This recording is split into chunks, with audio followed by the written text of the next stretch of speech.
Okay, so before we start, I want to do a brief review, but I would like you to review with me instead of me just talking. So we've done 2 classes. We're on this topic of Centered Set Church. And what I wanted to ask is, so we've done two so far. And what I'm going to do is I'm going to give you just a brief reminder, and then I just want to hear from you what you remember, like what you took away, what you absorbed, how it's helped. So we looked at our very first lesson was Centered Set Church, and you recall we looked at the concepts of the bounded set, the fuzzy set, and the centered set, and all of what that meant. And then our second class last month was Jesus as the center of truth. Remember, we discussed worldviews. We discussed the constant tension between trying to be culturally relevant as a church, but then resilient with like the truth in the gospel. And some of the concepts we looked at in our first class were, what does this one represent? Bounded. Yeah, so this is the bounded set. Bounded set is a way of thinking about church culture, right? A bounded set is really, it's about rules, regulations, who's in, who's out. And it's very much, it's when your church culture feels like there's a clear line. If you're outside that line, you're not a member of the church, or you're not in the in crowd in the church. And then this is Fuzzy set. the fuzzy set. The fuzzy set is about tolerance. You kind of don't know who's a part of the group or not. You don't know what the expectations are. There's no clear lines, even healthy ones. And then you guys remember the good one? Centered set. I did cheat. I did give you the answer. Centered Set Church, remember, it's not about lines or no line drawing. Because, a bounded church is all about drawing lines. So remember we talked about Kevin Bacon in Footloose. It's like you're not allowed to dance. Like if you dance, you're not a Christian, right? That's an extreme kind of comical example. But that's a real thing. Like there's a lot of churches that was the case. And there's probably even good reasons for that at some point. So the bounded set was like this line was clear. Not all lines are bad, right? But the fuzzy church seeks to erase all lines, because the highest virtue is tolerance, right? So everyone's welcome, we want everybody there. But there's a middle ground, and that's where center set goes. And just remember, center set church isn't in between those two. It's a different paradigm of thinking. The center set church is about, we think about people, we think about their trajectory. Are they facing toward Jesus? Are they moving toward Jesus? Center set church is a lot messier, right? It's a lot less clear sometimes. What's right? What's wrong? Who's in? Who's out? We don't really ask those same kind of questions. And so tonight we're going to talk about a Jesus-centered teaching, right? But before we do that, I want to just hear from you guys some of the things that stuck out to you about the last 2. This will serve as a refresher for all of us, and maybe a first time hearing it for those that weren't there for it. Just want to take a couple minutes, have some responses from the first 2. Brandon? I remember from the second one you talked about kind of how society has shifted over time and the way we think, and talked about modernism, postmodernism, the way it's influenced church culture, and the way even it's influenced church thinking and how we even perceive the gospel, and the possibilities of over tolerance of wealth, or maybe over desiring wealth, things like that, that kind of creep into Christianity now and can affect the way we live out discipleship. Yeah, it's great. We talked about worldviews. Jesus offers a worldview as the center of truth, but there are competing worldviews. We talked about consumerism. We talked about therapeutic deism. Remember that? That was to impress all your friends. It's a religion that is about therapy more and about self-help more than about actually submitting to God's authority. And we talked about postmodernism, if you want to sound mature. Or postmodernism, if you just want to sound like a normal human.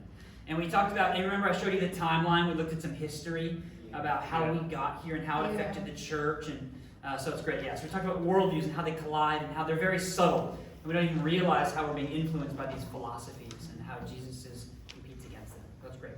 Any other thoughts? What else comes to mind from the first couple? Refreshed memory. Yeah, Mike. So I remember one of your examples from the first one was, you had encouraged this culture of going to a conference in Gainesville. You remember that story about me? Yeah, I remember that. But you said someone kind of said man, I just felt like if I didn't go, I wasn't doing the right thing, and I think it just that example was a great illustration of there's maybe lots of good things that we can do and that we can that we can want someone to do to grow. But I think the way that we go about them and communicate around them is like extremely important. Yeah. Yeah, that was the story where there was a sister in the church that we were pushed so hard for people to go to this campus conference that people who didn't go felt like they weren't good Christians, even if they had good reasons. And we had people, the one sister left the church, and the straw that broke the camel's back was sort of our manipulative guilt tactic that we didn't even really realize we were doing until that had happened, at least for me. So, yeah, it's good. Martin, were you saying something? I like the visual from the very first one about like the Australian farmers and how they don't have any fence posts, but they use water to draw the cows back, and it's the same concept of us when we're so focused on Jesus Christ, like it'll just happen naturally. And it just stuck out till today. I love that visual. Yeah, we're gonna touch on that again tonight. So. Yes. Any other thoughts? I just feel really refreshed and free, I guess, because this is not something that, is really talked about. And it seems like any other view that was, that seemed to go against the really strictly bounded model. There's fear of rebuke, or the fear of getting challenged because you view it differently, or you may have even a more mature view. And it's liberating for me, because when I think about people who love God, and I have everything on doctrinally straight, people who just don't know about, the think about how the trajectory that they're going in really is refreshing and comforting to, at least in my mind, and be free to talk about how things have been done in the past that weren't the best. Yeah. This is the most free I've ever seen us being able to talk about it. Yeah, it's great. You guys want to plug anything in there before we move forward? All right. Obviously, you can always go back and watch them, but they do build on each other. So, to a certain degree, it will be helpful, to connect with those things we haven't had a chance to. Today, we're talking about Jesus-centered teaching. Kind of the competition that goes between healthy teaching and unhealthy teaching as connected to the command to go make disciples, right? Like Matthew 28, many of us, if we've been around the tradition very long, our family of churches, or just Christianity, you're very familiar with this, what we call the Great Commission. Jesus says, go make disciples of all nations, baptize them, and teach them to obey everything, right? And there's obviously so much in this statement. I think that when he says teach them to obey everything, it's a little overwhelming, because everything is a lot, right? It's a very intentional statement, right? And I would say that the essence of this class is about Jesus-centered disciple making. How we teach the gospel to people is very, very important. We want to orient people towards the well. This is what Martin was talking about. For those of you who weren't there for that class, what he was talking about is that for most shepherds or most cattle ranchers, you control your herd or your flock or whatever by building huge paddock fences, areas that are just surrounded by fences. And they don't have to be much in the way of fences. It's like 2 pieces of wood, but it's a ton of work, a ton of material, right? But in Australia, the grazing is so sparse that what they learned is that if they just dug a really pure well in the middle of the environment, the cattle would learn to not wander too far, because there was only a few places they could get water. And the idea was that churches have a couple different ways to decide how they're going to think about the membership, for example. One is to build fences and say, well, at this point you're in, you're out. And of course, Jesus draws lines. We're not saying all lines need to be gone. Jesus draws them. But we need to not draw lines that Jesus doesn't draw. And the point of this teaching is that we want to draw people towards Jesus, and we're drawing people in rather than keeping them in or keeping them out. And so it's important to remember the well as we talk about Jesus-centered teaching. It starts with a change in trajectory. So for anybody that's coming around, perhaps someone's coming to church, or maybe they're not, if they're going to become a disciple, at some point there's a change in their trajectory. At some point, they face this direction, away from Jesus, and they turn to face Jesus. This rarely happens in a moment, right? Usually, it's a really slow, creeping turn. And for some of you, it was maybe fast. And I think about Amber, what you shared on Sunday. For you, it was, I guess you could say a little bit of both, but it seems like it took some time. Like you were invited, you kind of came, but it wasn't like one moment. It was like poof. It was kind of this slow. I think there was a moment where you know what I mean, really happened, but it was a gradual thing, and this of course happens. And I think one of the things, I'll refer a lot to the history that I've seen in the church context I've been in. I know that's not everybody's, and I know a lot of you have no baggage with church. Some of you have baggage with different churches. Some of you have baggage with a bunch of churches. So we all got baggage. It just depends on where we put it and where it is. I will speak to my experience in our churches, and especially what I have done to propagate those negative cultures. I think for a long time, I remember in Gainesville for a time earlier in our ministry days, the emphasis was so strongly on growing the church membership. And when someone would come, first we'd call them a visitor, which always felt, it's not a wrong thing to say, but it was always weird when someone said, "Here's my visitor." I was like, even when I don't know if I ever really said it, but it just felt weird, but is it your friend though? You know what I mean? It just felt weird. It was another kind of one of those things where you drew a line, if this person's not a part I want to make sure you know, they're not part of the family. But whatever, to a certain degree, that's fine, but what would happen was if someone would come to church and 5 people would ask them to study the Bible. Yeah. It's completely overwhelming. And one of the things that I want to continue to help our culture in is that we have a really mature thought process behind how we even do that. Right. You know, if Owen brings a friend to church, I suppose I could walk up to him and talk to him. I should do that. I always appreciate when a friend of mine comes to church, other people engaging with them. It's always hard if you bring a friend and no one's talking with them. You're please somebody, don't make me do it, you know what I mean? I've said how great my church is, please prove me right, you know?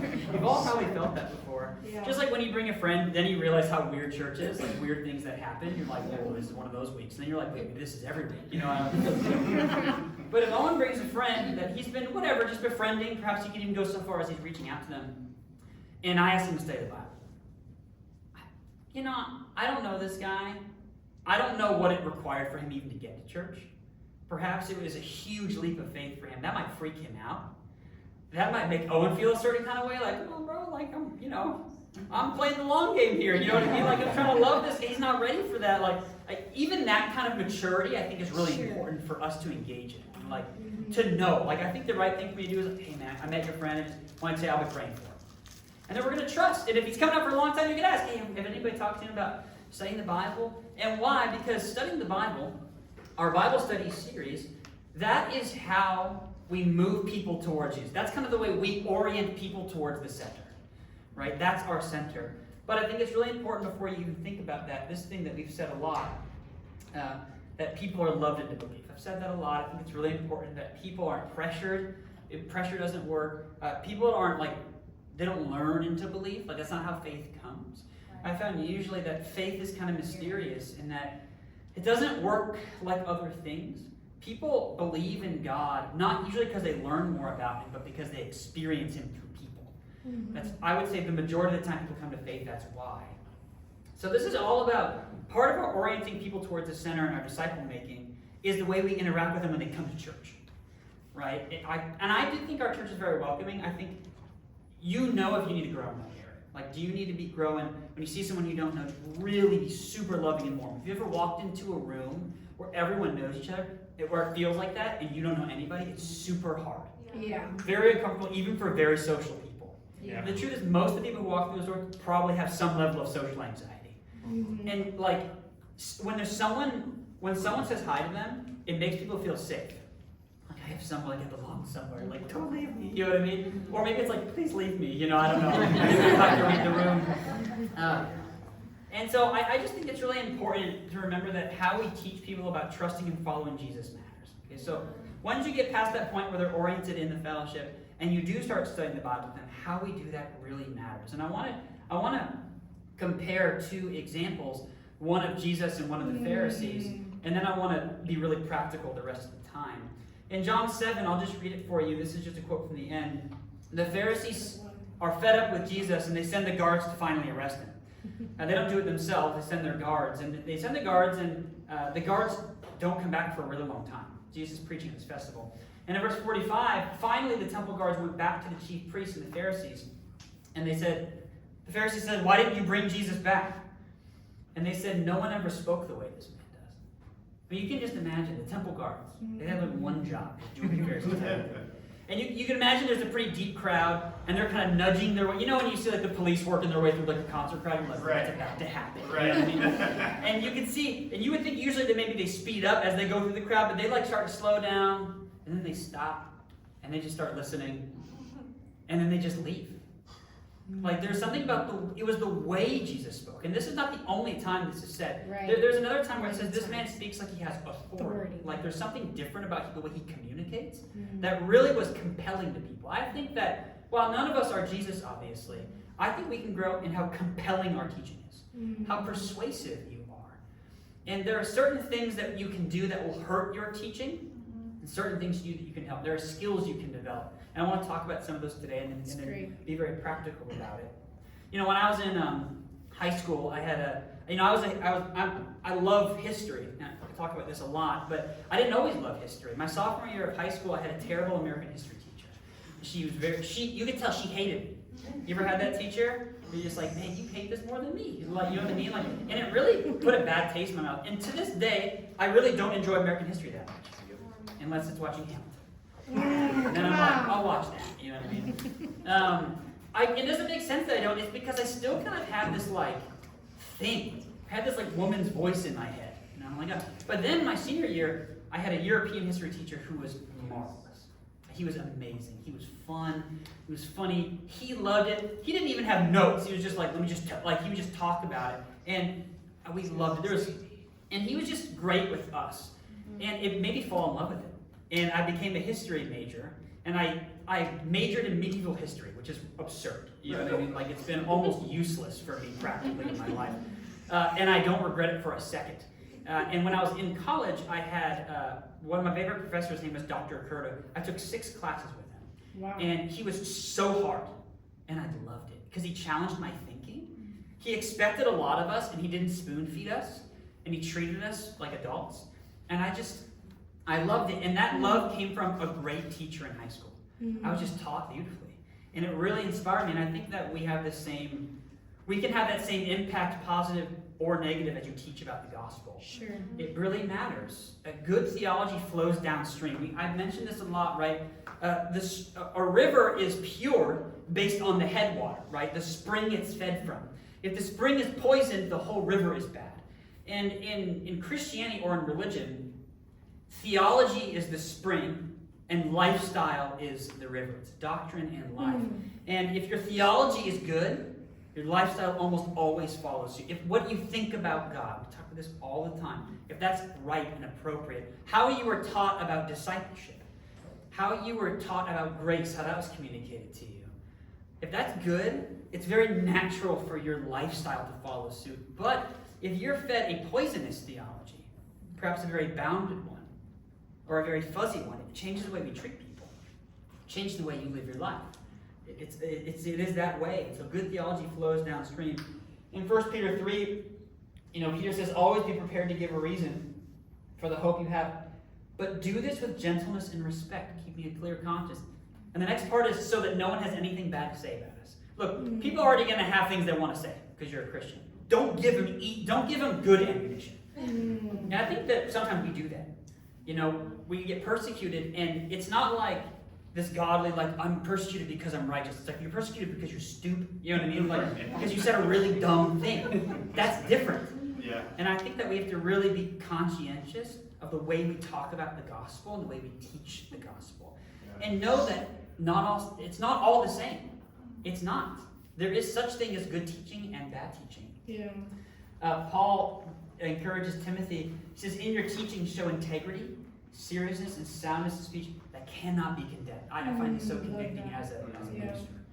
Like, man, when I speak, it needs to matter. I think this is true not just of Titus, but of any person in a teaching role when it comes to the gospel, right? So this really matters. But There's a long history of unhealthy teaching in the church. When I say their church, I'm talking about historically from Jesus. But even in my experience, I think there's a history of it. And when I was originally taught how to teach people about Jesus, I was given a Bible study series called The First Principles. This was the study series. If you've been around the church, perhaps you would need to be 15 years plus, 20. You'll know this title. And here are the two main problems with the First Principles studies. Now, I probably should have just put First Principles and then added these later, because you've all read ahead, and that's just fine, because I'm like basically telling you to do it. The First Principles had great bones to it, in my opinion. And in fact, it really serves as a lot of the structure of the way I teach the gospel now. There are two faulty foundations, though.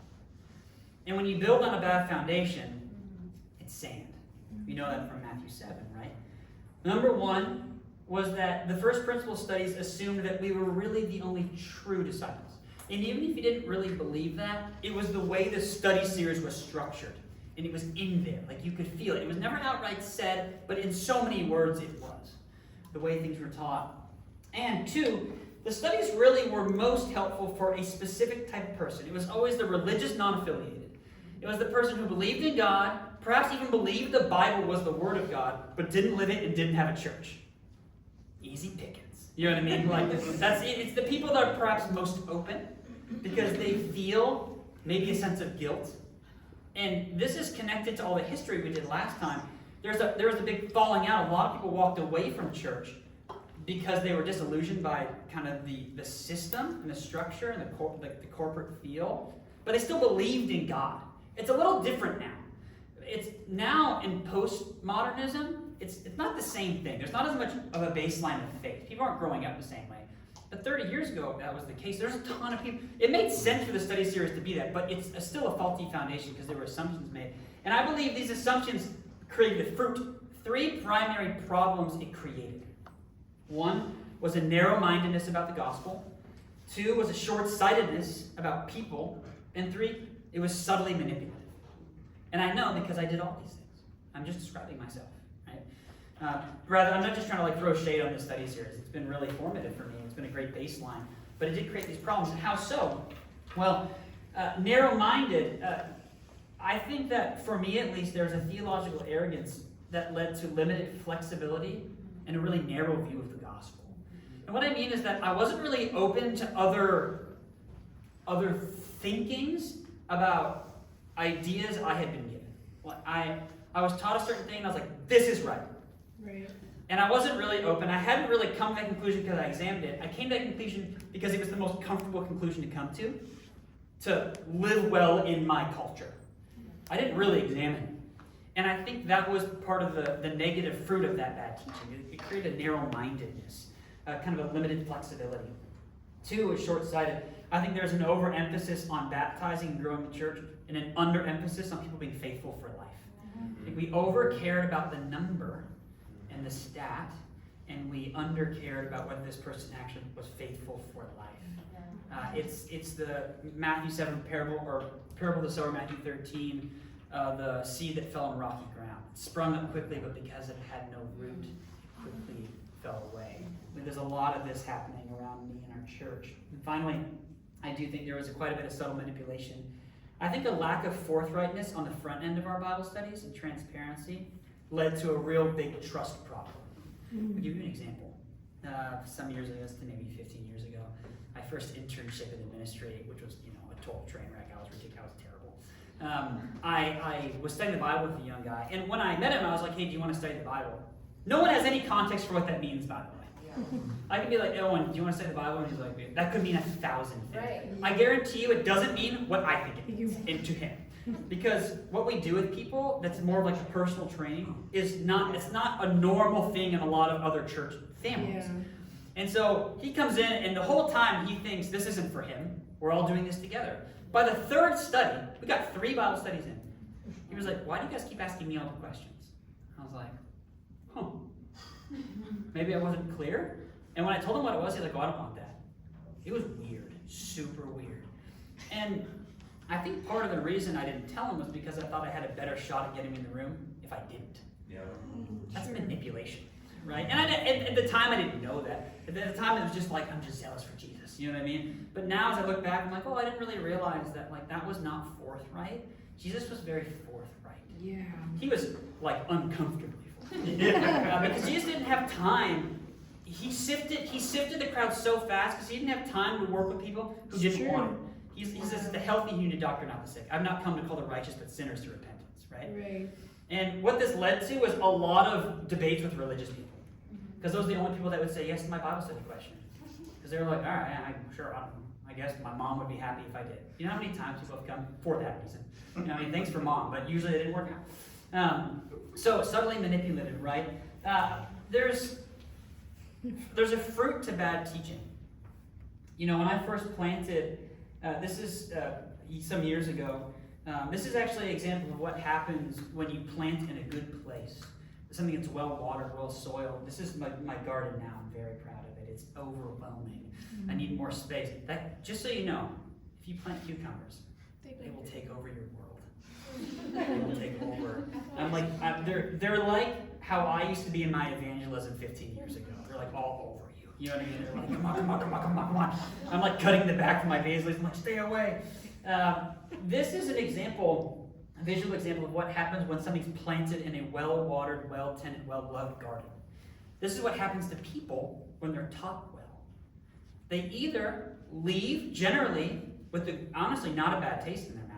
Because usually when people are taught well, it doesn't mean that they're going to make it, but it does mean that if they leave, it's for the right reasons. What are the right reasons?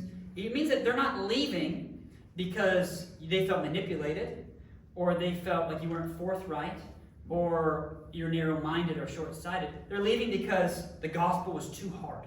They couldn't accept Jesus' teaching. Wow. Right? That's a good reason for people to leave. Yeah. Not for them. But if you're going to teach the gospel, people will leave. It's very offensive, right? I'll skip this because this is just, I didn't need to. I was just excited about it. I'm very proud. Look at what Jesus says of the Pharisees. He says, this is so intense. He says, woe to you, teachers of the law and Pharisees, you hypocrites. You travel over land and sea to win a single convert, and when you have succeeded, you make them twice as much a son of hell as you are. It's like, dude, when you said hell? You know what I mean? Like, we don't say that in church, you know what I mean? Like, you went all the way there. Bad teaching causes a lot of pain. And you know what? It causes generational pain.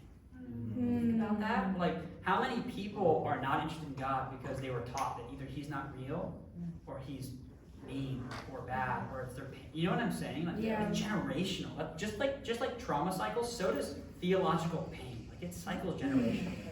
So what I want to do, I want to spend the rest of our time being super practical about some of the changes that I've been trying to make with the way I teach people. I'm not going to go through every study. I'm just going to give you like 4 or 5 examples, just a couple minutes each, and then we'll have a little discussion, and we'll be done.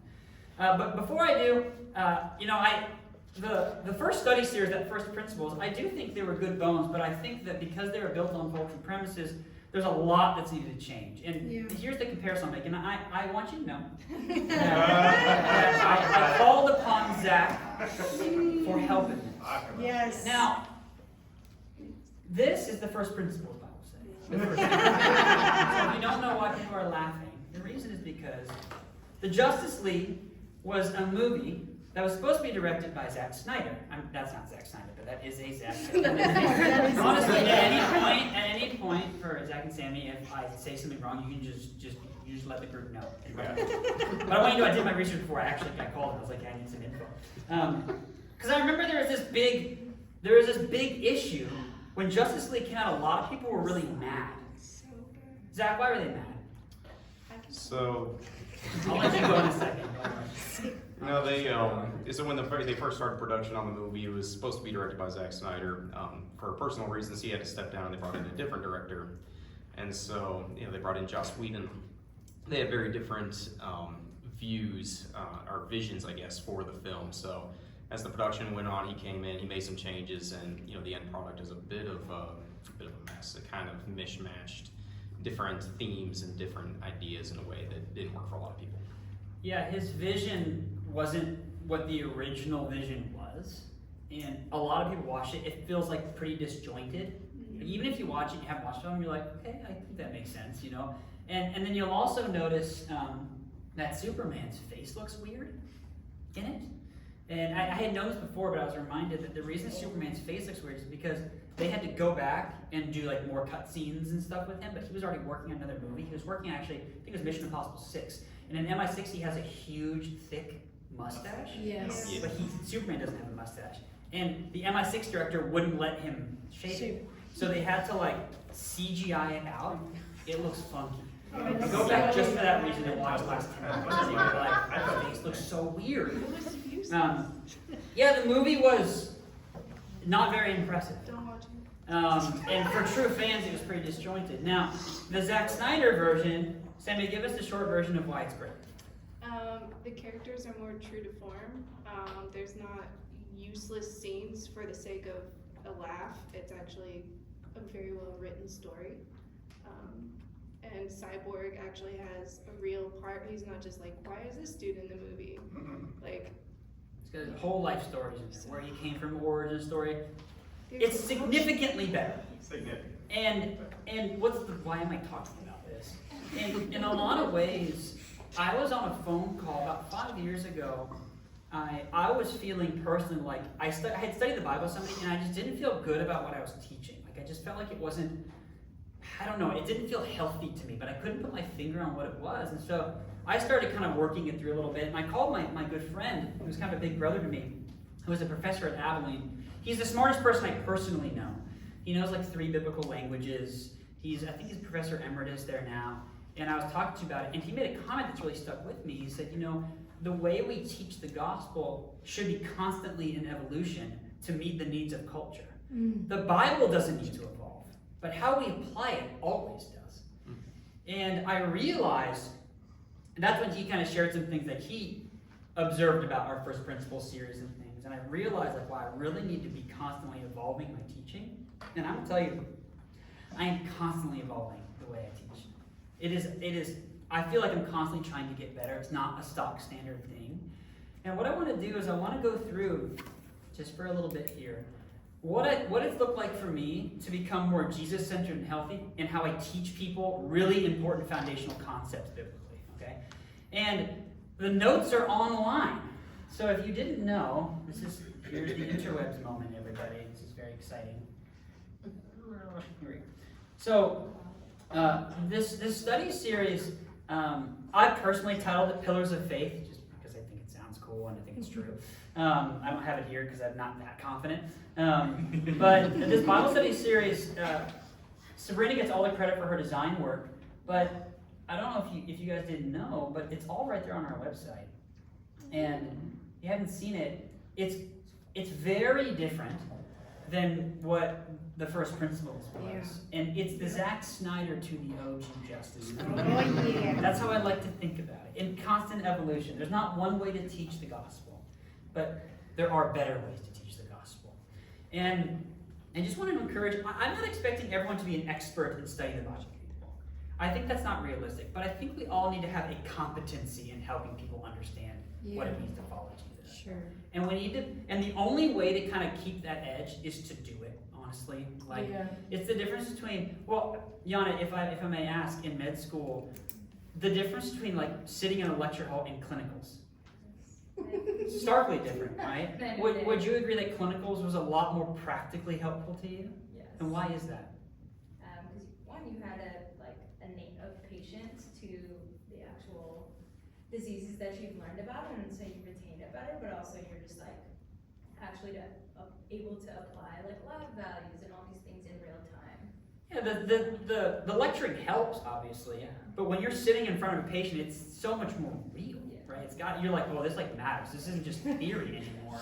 Like, I can't just give this person whatever I feel like, you know what I mean? Like, pretty sure they get to be kicked out of med school, you know what I mean? I don't know if that's true, perhaps. It's not that different with Bible studying. I think, I do want to encourage you guys to be brave about your teaching. What I mean by that is, you don't have to have an expert with you to study the Bible with somebody.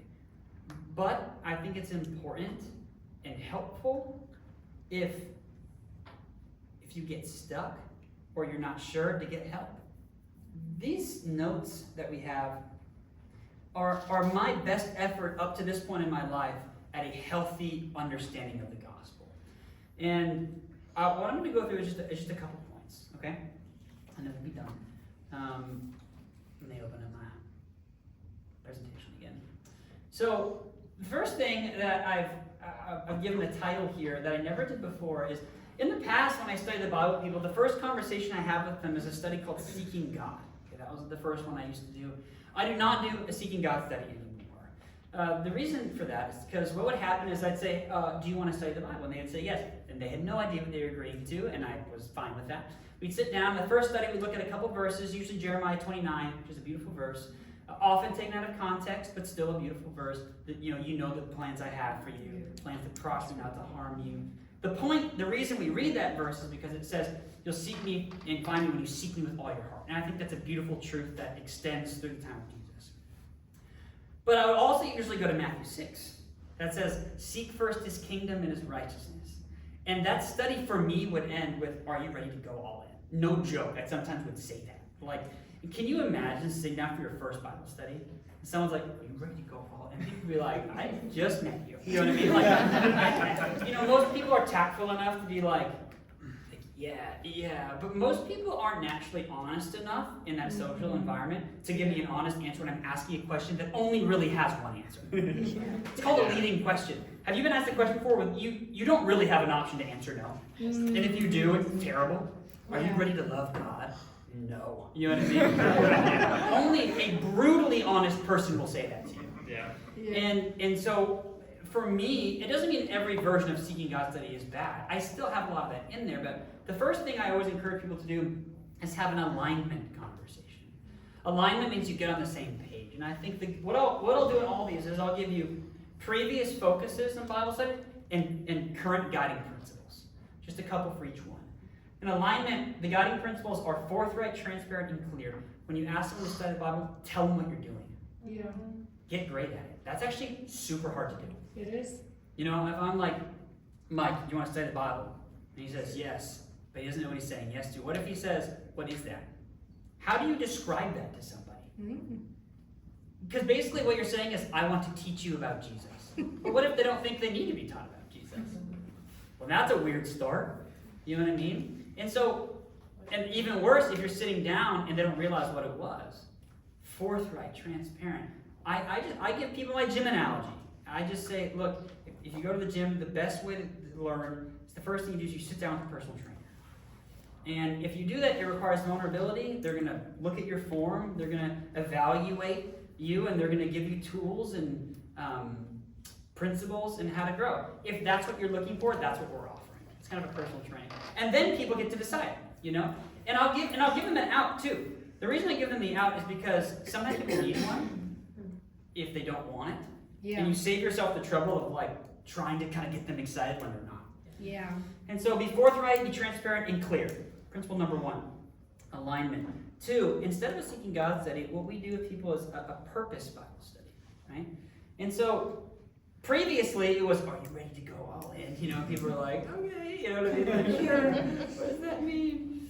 Give up everything. But now when I study purpose with people, the first study I do, it's a fairly gentle in. It's not like, let's talk about it. Let's get in it. You know what I mean? It's more like, what do you think about God, and what do you think God wants from you? Those are the two main questions. And it's not a threatening Bible study, which I think is really important for your first one. Yeah. I've recently had the honor of starting to study the Bible with one of Rowan's friend's dads at school. Oh. And our first Bible study, if I come super hard and he's got like baggage from his past, like I don't think that's healthy. Like, and we have a friendship that's been there for about a year. This study is beautiful because it's really about like, why do you think the way you think about God? Like, what was it that made you that way? And I want to know how God thinks about you. God wants to, and the primary principles there, the purpose is that God wants to know you, to love you, and to walk with you, right? And that's what he wants from us. That's a great in. And I still will tell people, hey, so what's the response to that? Like, well, let's go after it, you know what I mean? And we'll do that, but it's not like, all right, all in, baby. So that's how you can see the change that I've tried to undergo to make the gospel more attractive. Not to tell the honest truth about the gospel, but to meet people where they are. Right. And to have a healthier beginning. what I find in the past is that I would never ask someone what they thought about God, and we get halfway through these Bible studies, and I realize they don't even like God. So the thought of being a disciple is terrible. Like, I don't want that. And I'm like, why didn't I even think that? I got to enough at this point with people that I realized, like, why am I not asking this question earlier? Like, why am I stumbling upon it because I feel resistance that I don't understand? Yeah. And I ask it up front, and it saves from a lot of grief later. Just a couple more. Kingdom Bible study. In the past, I actually didn't do anything about the kingdom. I did the church, and the previous focus was basically we are the church. Forget your church, come to ours. And I'm being a little crass about it. Like, it wasn't that bad. But that's really what my goal was. Like, I want you to come to church a lot. And now, and the kingdom study has been a thorn in my side. I've been having a hard time. I feel like I just figured it out, though, and I'm pumped about it. I studied Bible study the other day, and I was like, I think I got it. I changed it all and put it on the website. And maybe you'll read it and be like, this is dumb, and that's fine. But the guiding principles now are, what is the kingdom of God? Jesus talks about the kingdom of God about as much as anything. Yeah. What is the kingdom of God? And really the statement that our church is a humble yet important part of God's kingdom. Right? I think that's an important theologically humble stance. And I think it's truth. But what does it mean to be a part of the kingdom of God? Because the kingdom is, it's kind of a confusing thing, right? Like, because the kingdom is now, but it's not yet. It's here and it's there, and where is it? You know what I mean? Like, and just trying to help people understand what the church's role in that, I think it's been a really important change for me. It's been a healthy, centered set. The sin study. If you ever did a sin study back in the day, you know that it was like, make that list and check it twice, baby. Like, it was all about getting people to confess to, like, as much as humanly possible. Like, do I have to tell you what happened when I was 5? I mean, I was like, probably started at 7. You know what I mean? Like, and I'm being ridiculous, but that is how I felt.